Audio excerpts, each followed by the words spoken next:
Lord Darcy's independent investigation into the National Health Service traced the current crisis back to the 2012 top-down reorganisation of the NHS by the Right Honourable Lord Lansley. The Darcy investigation said the reorganisation was, and I quote, disastrous, a calamity without international precedent. It scorched the earth for health reform, the effects of which are still felt to this day. The Health and Social Care Act established more than 300 new NHS organisations, created a complex and fragmented web of bureaucracy, and, to quote the Darcy investigation, imprisoned more than 1 million NHS staff in a broken system. Well, today, Madam Deputy Speaker, we are putting the final nail in the coffin of the Conservatives' disastrous top-down reorganisation of the NHS. There is always a duty on ministers to get as much value for taxpayers' money as is possible, and I cannot honestly say that it is achievable with the way that my department and NHS England are set up today. Nor can I say that the current setup is getting the best out of our NHS. I'm sure members will have heard their local NHS leaders complain about the top-down way in which the NHS is run. It is something I have heard for years. And now I find myself at the peak of this enormous mountain of accountability. I don't just recognise the complaint, I agree with it. Frontline NHS staff are drowning in the micromanagement they are subjected to by the various and vast layers of bureaucracy.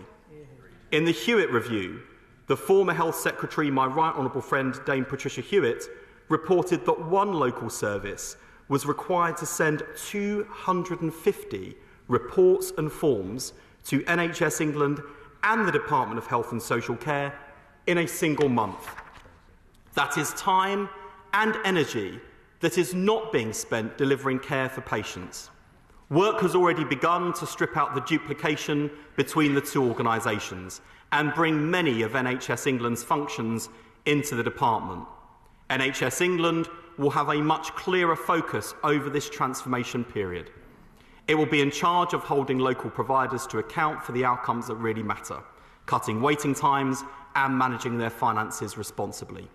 And it is tasked with realising the untapped potential of our National Health Service as a single-payer public service, getting a better deal for taxpayers through central procurement, being a better customer to medical technology innovators to get the latest cutting-edge tech into the hands of staff and patients much faster, and being a better partner to the life sciences sector to develop the medicines of the future. Over the next 2 years, NHS England will be brought into the department entirely. These reforms will deliver a much leaner top of the NHS, making significant savings of hundreds of millions of pounds a year. That money will flow down to the front line to cut waiting times faster and deliver our plan for change. By slashing through the layers of red tape and ending the infantilisation of frontline NHS leaders, we will set local NHS providers free to innovate, develop new productive ways of working and focus on what matters most, delivering better care for patients. Madam Deputy Speaker, change is hard. There will always be cautious voices warning you to slow down. However broken the status quo is, there will be those who resist any change away from it. But we should be in no doubt. We inherited a National Health Service going through the worst crisis in its history. Patients are waiting unacceptable lengths of time for an operation, a GP appointment or an ambulance. This Labour government will never duck the hard yards of reform. We will take on vested interests and change the status quo so the NHS can once again be there for us when we need it. Madam Deputy Speaker, under new leadership on this side of the House, we believe in a leaner and more efficient state. That means using resources effectively, reducing waste and preventing duplication, spending money where it is most beneficial. After all, the public understandably want to see the focus on patient care and not on backroom managers. Therefore, we are supportive of measures to streamline the management, and we do not oppose the principles of taking direct control. We were elected to take on the blockers and to deliver change, and that is what we'll do. So we're going to stop the cynical legal challenges that stop building, cut statutory consultees who can veto government activity, hack back the thicket of red tape that stops us getting things done. And look, there's no need to compromise on important things like building standards.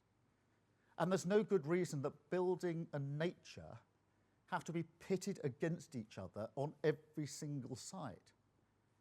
We can have the best of both. Less regulation, more building, and a massive scale up in nature with a new nature restoration fund. And that's why today I'm issuing a new target for our government. We will make sure compliance costs for businesses are cut by a quarter. Yeah, that's 25% compliance costs that are going to go, and they will. That's less red tape, more delivery, renewing our country with growth. And look, some people are going to say to me, good luck.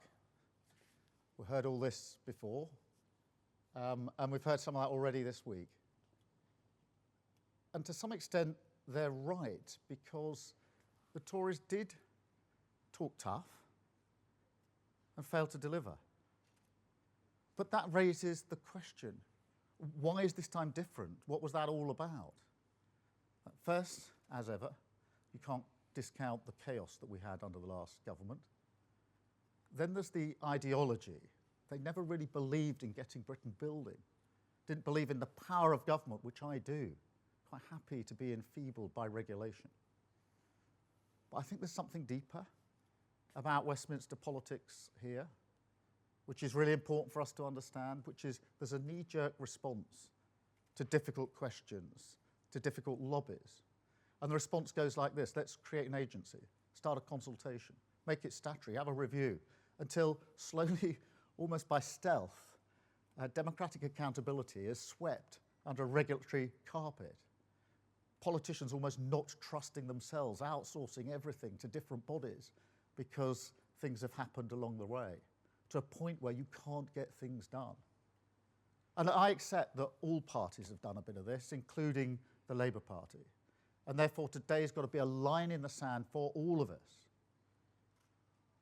But I also think that in government there was a clear moment when the Tories crossed the Rubicon. It was early and it was decisive. And it sent a signal across Whitehall that was never undone.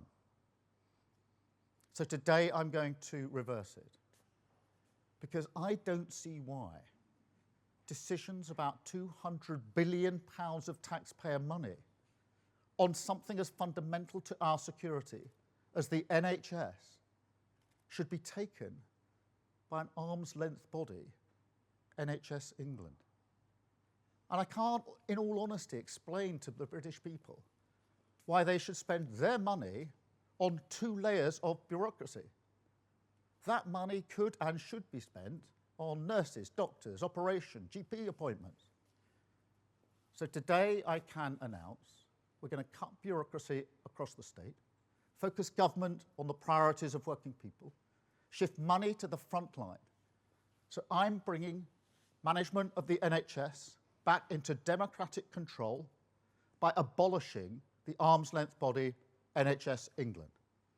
That will put the NHS back at the heart of government where it belongs, freeing it to focus on patients, less bureaucracy, with more money for nurses, an NHS refocused on cutting waiting times at your hospital. Now, tough choices won't just stop there. In this era, they will keep on coming. Our task is clear: national security, national renewal, driving change forward with a plan for change, focused on the interests of working people, securing our future together. Thank you very much indeed for listening to me. Thank you.